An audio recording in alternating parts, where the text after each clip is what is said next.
There we And go. I just turned on all the toggles for all the different platforms. So I am hearing an echo. Do you hear an echo? A slight one. Hold on, wait. Let me cut my computer volume down. Okay, talk now. Okay, let's see. I don't hear the echo anymore. Okay, we're good All right. You know what? If it's not working, it's not working. then. I am careful that this is working. I hope that it's going back and forth. I see Chris on the computer screen. I see just myself and you in the corner. Okay. I don't know. Can you move it? Can you move the? See, that was close. The one you had just now. Yeah. See, if they had one that was full screen top and bottom, it would be better. But I guess they don't. Yeah, that would be better. Um, yeah, I'm gonna figure it out. I'm gonna figure it out, but I'm not gonna figure it out right now. So we'll go with this for right now. Thank you so much for your patience and your continued support. You are always so gracious. So I really appreciate you. Let's jump into it. Introduce yourself first of all. For anybody who doesn't know, let me just first say this is Chris Senegal. He is an incredible developer out of Houston. He is also our headline speaker this weekend, April 30th in Houston, Texas. And we're talking about diversifying development at the Diversified Development Summit. Super excited because this literally does not exist anywhere. I've never seen, and Chris, you correct me if I'm wrong.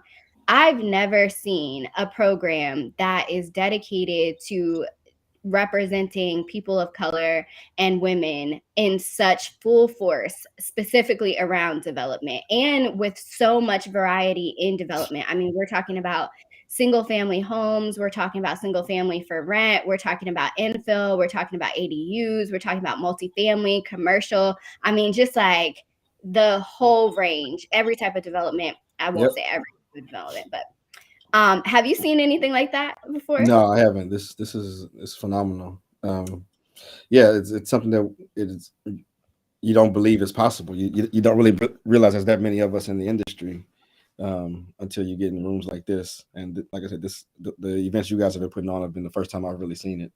And I will definitely credit Clubhouse for that because I never knew there were so many people of color, so many Black men and women who were in development. You know, I knew of a handful, maybe two or three. So being able to collaborate with so many people with such impressive resumes as yourself has been a blessing. So tell us a little bit about you. You're probably kind of tired of being interviewed at this point. You were just interviewed yesterday for EYL and now you're Yeah. here with me. I'm sure it gets exhausting, but do your best. Oh no, it's all good. It's all good. Yeah. So I'm Christopher Senegal. I'm a real estate investor and developer, based in Houston, Texas. I mainly focus on revitalizing neighborhoods, and rebuilding and redeveloping in a manner that doesn't gentrify or displace people. Um, so I've done like $1 million crowd funds to buy rental portfolios to keep residents in their homes. I've bought blocks and torn down blighted buildings and done new construction and brought young working professionals back as buyers. And then one of my biggest projects to date, I'm working on a 300 unit apartment complex on a 5 acre church site right by downtown Houston. And I'll tell you, we've known each other for a little while now, but I didn't really realize how socially conscious your work has been. And I was really excited Mhm. as I started to research a little bit more in preparation for DDS. I was really excited to hear about your business model and about how it is really protecting communities from gentrification. Um, Mhm. I posted a clip on Wire's Instagram, Women in Real Estate's Instagram, a couple weeks ago, and it was actually something that you had posted. And I want to say it's like I can't remember the podcast name, but it's Sleep is for Suckers, maybe. Yeah. Uh-huh. And you're talking about how important it is to you, and how and what your business model is to help protect communities. Can you tell us a little bit about that, because that's something that I think is really missing among Black wholesalers and flippers in particular, this idea that you can still make money and protect a community. Yeah, so a lot of times the way we were taught to become investors is to go in and knock on doors, talk to people, lowball offers, convince them to sell their house, and then of course once you sell it, you're gonna get it below market, so they're actually missing out on some money.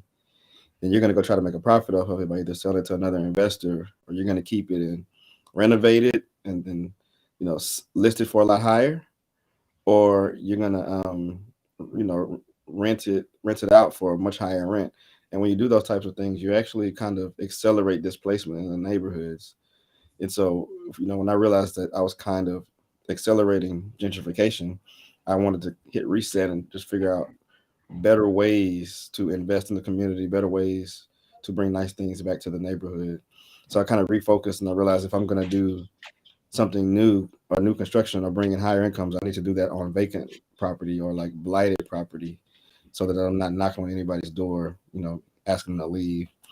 And then the other part of that is, if you want to keep residents in the community, the easiest group to help stay in the community are the renters, because you can become the landlord by buying and investing in the real estate that they rent. So those are a few of the approaches that I use to like rebuild the community, without without displacement. And then even with the apartment complex project I'm doing now, it's going to be half affordable units. And I'm also going to target entrepreneurs for some of the affordable units, because a lot of startup businesses, the owners don't make a whole lot of income. And then we're going to bring in education too, because that's one of the big things we see in our communities. Once they do start revitalizing, we aren't the ones to buy because we're concerned about the public school system. Well, if you bring in your own private charter schools that are high performing, then you can kind of alleviate that problem too. So just working through all those So different we're gonna pieces of it. dive back into that, because I know, and I don't know how much you're allowed to disclose about that. I know we talked a little bit about that a Mhm. couple months ago. I want to get back into that, but I want to also talk about how far were you in your career? What did the early stages of your career look like, and how long did it take you to figure out this more socially conscious method of developing? I started in like 2008, like just doing regular fix and flip and building rentals. And around 2013 is when I kind of had that aha moment, that epiphany that what I was doing, it was cool. I was making money, but I really I really wasn't making any type of impact, outside of my personal gains.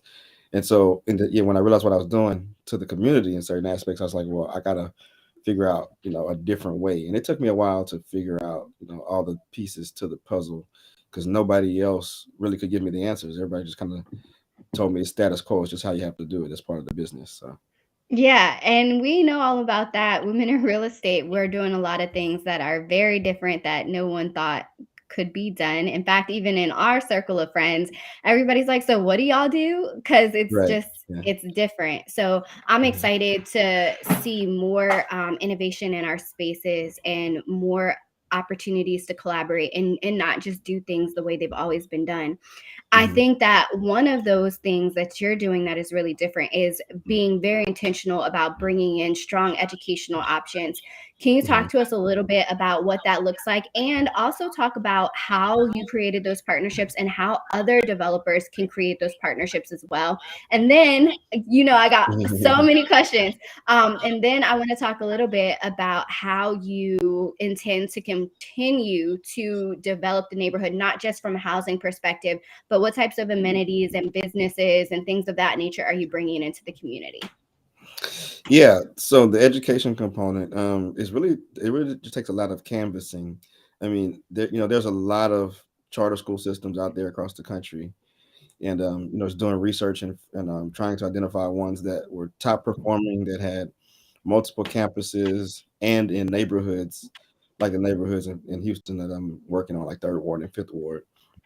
And so, it actually wasn't my own search; it was just me putting the information out there that I was looking. And I was introduced to a charter school system out of Washington D.C.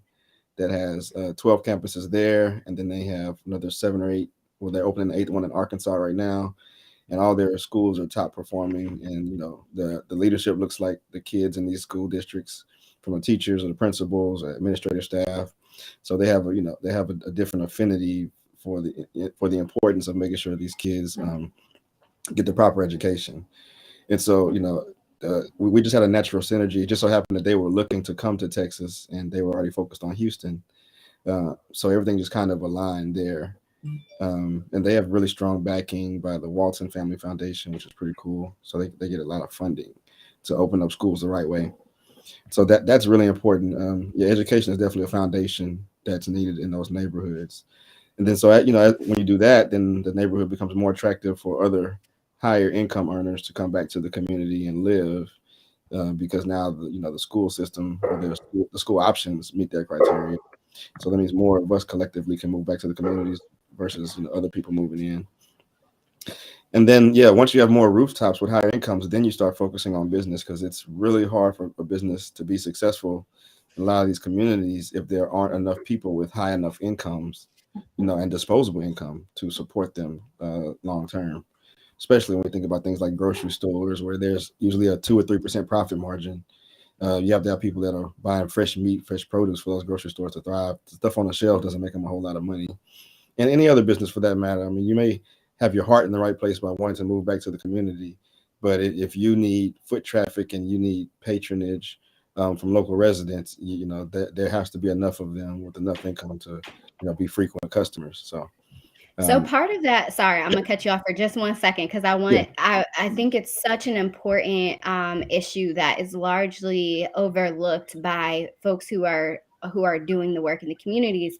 Mhm. These businesses are incredibly important, and you have part of it is marketing, right? You have to Mhm. market for people to want to be in the community. You have to market for these businesses to want to be there. Mhm. How are you doing that? Like I'm hearing you explain the need for it, but how are Mhm. you actually getting people to participate? Well, number one is really the social impact, the social brand I have out here, and being active with all of the organizations that reach the residents in the communities. And like, I'm very active with city council member for the district. I host her economic development monthly meetups at one of my spaces. Just things like that. And focusing on making sure that what I'm bringing to the community are things that the community has voiced a need for, a desire to have. So when you kind of you meet all of those boxes, you check all those boxes, it's a lot easier for word of mouth advertising and marketing to bring business to you. So now you're in Houston, and I think from a hyper local perspective, that's a little bit easier to do. But do you have projects in other places other than Houston? Are you looking to have projects other places? And if so, how are you going to replicate the success that you've had with word of mouth marketing in those places as well? And what should other developers be doing? I know we have some developer friends who are not as community based. Mhm. What should they be doing? What kind of teams should they be creating? And who should they be working with in these communities to make it work? Okay. I lost you at the very end. What was the last thing you Sorry, said? that's because I think because my phone rang. Okay. I was saying what, on a broader scale, Hmm. doing this in multiple markets, Hmm. having to create those same word of mouth relationships can be incredibly difficult. But that's, the world that a lot of developers are playing in, not like a super local or community based development type of model, but more of Yeah. a project by project type of model. How can they assemble teams, or what can they do to make sure that they're going into communities and creating the same type of impact? Yeah, that's a great question. In different cities, it's very different because it really depends on who the community leaders are, who has the impact, and who has the reach. As far as me, if I was going into another city, I would definitely want to be partnered with someone that had you know um, I guess access to a lot of decision makers or a lot of people in positions to get the word out. So that could be like a community development corporation. It might be a church in a certain community, maybe politicians. Um, Not really sure which one is the best route. You just kind of have to learn your market, and kind of go about it that way. 100%. So that I could I'm a question asker, so I really like love to dig into like the why and the how and really Mhm. actionable items for how people can really do this. um I want to talk more on the practical level. And by the way, how much more time do I have you for? Because the first half hour we just spent trying to make it I work. know. Can I get 15 more minutes? Yeah, sure. 15 is good. Okay, We can make that work. perfect. Yeah. So, and it might not take that long because I know a lot of this stuff we're going to cover at the Diversified Development Summit. Shameless plug, y'all. If you have not signed up for the Diversified Development Summit, please, please, please do that. Chris is going to be presenting. We have Brandon Rule, we have Alvin Hope Johnson, we have those are our headline like presenters. But I'm telling you, the list, especially the list of women in the space that we have amassed, is truly impressive. So if you haven't gone to the website diversifieddevelopmentsummit.com, please do. And if you can't make it, please message me on Instagram and tell me you want the replay. We're going to figure out a way to replay, refurbish, re-content create, whatever. We really like believe in the mission of disseminating information and not gatekeeping. So I want to dig in a little bit more to the nuts and bolts. I want to talk about, how does someone get started in development? Where do they go? Who do they talk to? What kind of team do they need to start creating? And then I want to start talking about down to, how do you find a deal? And I love your story of how you worked with previous homeowners, property owners, actually, Mhm. and how you financed it, how you structured it. Awesome. So let's go first to, how does somebody develop a team? Who do they need on Yeah. their team? And then let's talk about your story. Yeah. So the first thing you need to get into development is site control. You don't have to actually own the property, but you want to have like some type of long-term contract where you have at least 6 months, where that gives you time to put a plan together to be able to execute on. Because the worst thing you can do is like start making all these plans and then the property gets sold from under you or something like that, or the seller decides to double the price. So you definitely want to have that locked in. So it could be a purchase contract, or it could be what's called an option to purchase, where you give somebody say $500, $1,000, and they sign a contract that says, "Hey, if I come back in the next year or two, and I offer you this much, you'll take my offer, and we'll go into contract, and I can buy the property from you." Okay, so let's stop there. How do Mhm. you identify these properties? Where do you find them? Oh man, I mean, every market is going to be different. You're going to be looking for an area where there is some type of activity, like showing like there is some type of revitalization going on. I do not recommend going and trying to be the catalyst for redevelopment in an area that has no other activity. It's kind of better for you to be Burger King and let McDonald's take the lead.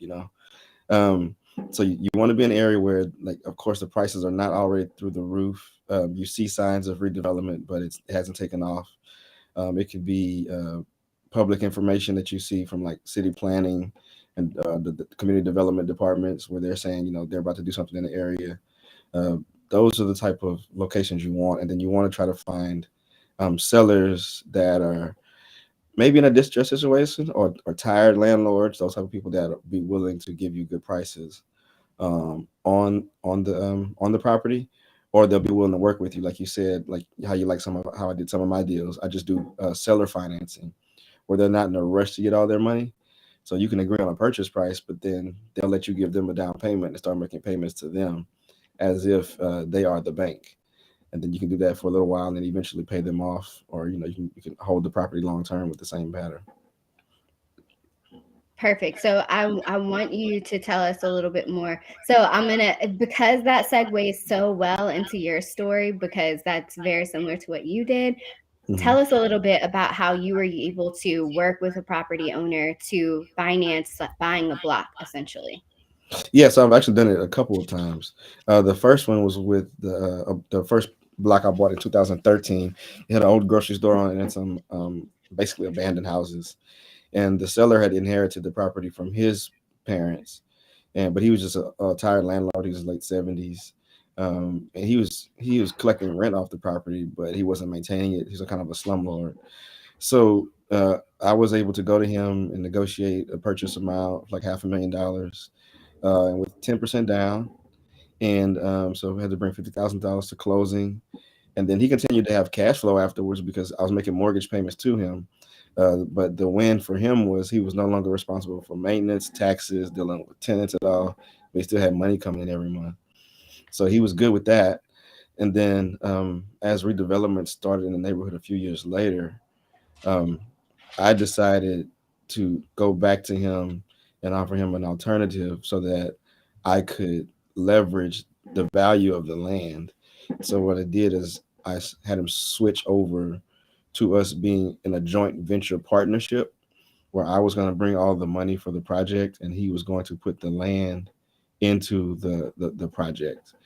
And so by us doing that, when I went to the bank, our joint venture now had capital from my side and it had equity in the land. It was like $500,000 of equity in the land, which made the project a lot more feasible for us to, get the construction loan, do the construction. Um, Now, the first few houses, I had to get a little more creative because there was no other new construction in this zip code. So I did have to bring on another investor, and I had someone roll over their old 401k from a previous job over to a self-directed IRA, which allows you to invest your money however you want. So we took that capital along with my capital, and we used that to build the first three townhouses, which then set the comparable sales. So now we had three good, strong comps, and we were able to use that to then, leverage more traditional financing, like from banks and stuff. But yeah, so Okay, that so was. hold on right there. Hold on right there. How are you having these conversations with people? In my experience, these Mhm, people seem like they are probably older folks. They've had the property a long time. A mhm, lot of people in that situation want to cash out. They want to be done with it. Um, mhm. what are the things that you're saying? How are you having these conversations to make people comfortable with entering these types of agreements with you? I mean, you really just have to understand the pain points and the frustrations. Like I said, this first owner, he wasn't really in a dire situation where he needed a whole bunch of money right now, but he did just want to get the headache off of his hands. And also, there's certain ways you can structure it to where they don't have to pay taxes on the complete sale up front. So if I was to go get a bank loan and then buy it outright from them, since that's not his primary residence, he'd have to pay a significant amount of taxes.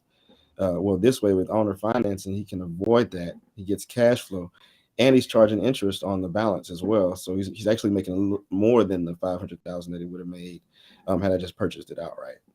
So that worked for him, and you'd be surprised that it works for a lot more people than you think, and it actually applies to other things too. I mean, you can owner finance businesses from people like this gentleman. He had kids. None of his kids wanted to be in the real estate business. He was late 70s, and so he was just trying to find a way to get out of it. And people do the same thing with businesses. Like, their kids don't want to take over the business, so that owner finance approach can work for a lot of things. Perfect. I love that. Okay, so I lost myself in this conversation. I had asked you a whole bunch of questions at the beginning, but then we started going down the rabbit hole. So I think we're trying to just establish like what are the most practical ways or things that you need. And we Yeah. were talking about a team. Right, So the team, yeah, yeah. yeah. So, okay, so once you get site control, then the next thing you want to do is bring an architect on, an architect that's familiar with the market you're in, because they can tell you, what that property is currently zoned for, what it can be zoned for. They can tell you what you can build on it based off of the size of the property, and they can tell you all the technical things. Then you're going to need, of course, a architect is usually going to bring on what we call the MEPs, which are the mechanical, electrical, and plumbing uh, trades. The people that do the design for the trades, those are like master engineers and things like that.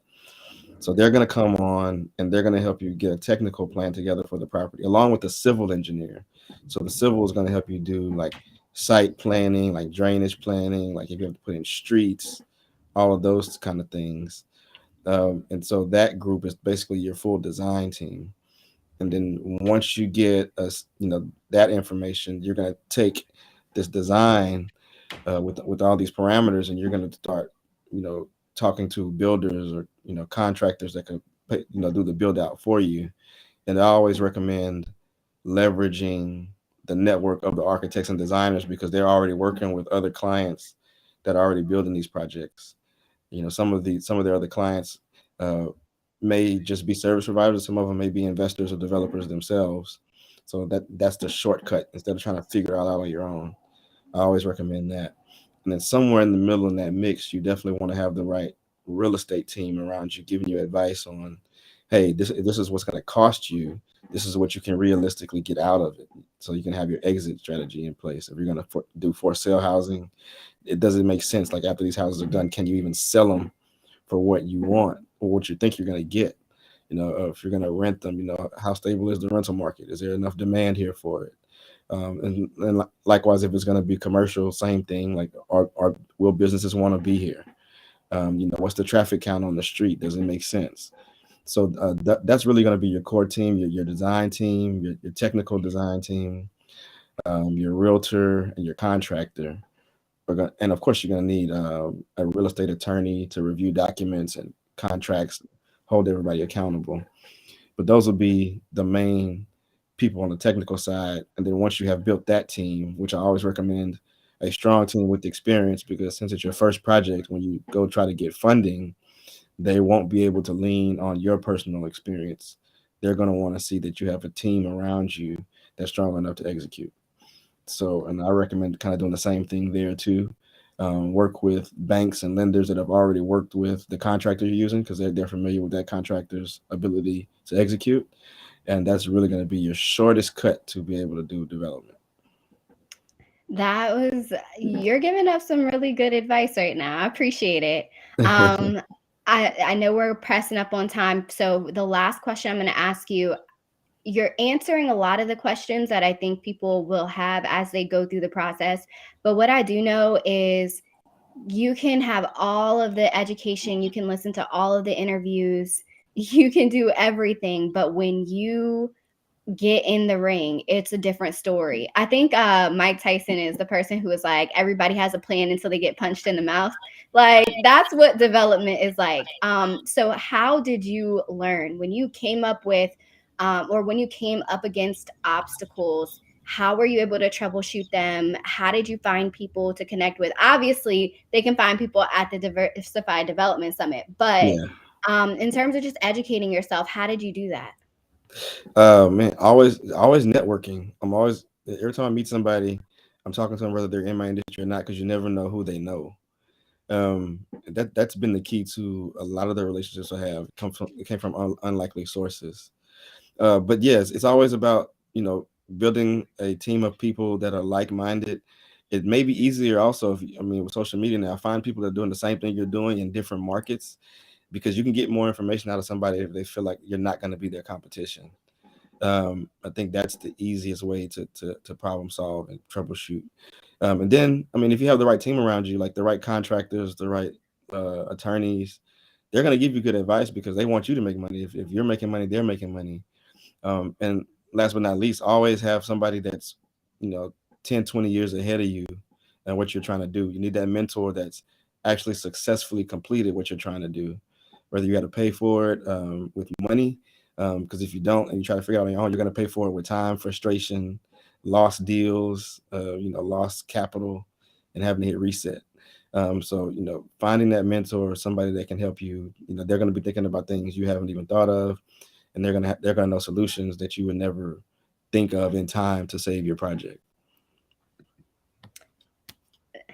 I'm really excited. I'm super excited to see you and all of our friends at the summit this weekend. But I'm really excited because after the first one, at the first event, which, you know, you know how well it went, but I Mhm. was just like, floored by the amount of education and connections and resources that were shared. And I Mhm. understand how much time, how much money, how much energy, how much effort goes into finding those resources on your own. So the fact that we can share those with people and literally 10x them through the process, like I'm Mhm. really excited and feel very blessed to be put in a position to help provide that information to folks. So Chris, thank you so much. Thank you so much. I No know we've been problem. trying to get on here for a couple weeks now. So Yeah. thank you for making time for us. And I cannot wait to see you this weekend. And I'm sure we're going to have like, we're going to have so much fun. We'll all have There so we much go. fun. So I'm just Definitely. really excited. I appreciate you. Likewise, I'm looking forward to it. Can't wait to see everybody. All right, so I don't know how well this came on Instagram Live. Kehlani texted me and said it wasn't on there. So but I got a comment from Tim, and he's over on LinkedIn, and he can see Yeah. it. So we're gonna see, but I hope at least our Clubhouse folks got some really good information. Unfortunately, I did not know how to turn on the recording for Clubhouse. So if you were here, you were here. If you weren't, find me on Instagram, and I'll give you any information that you need. Tim, I see your question. DM me with your question because we're hopping off here, and I'll make sure I get an answer for you from Chris. And all right, have a great night. All right, everybody. I see some people in the chat room on Clubhouse. Kelly Yes. and Coach. See y'all. All All right. right. Well, we'll talk to y'all later. Bye.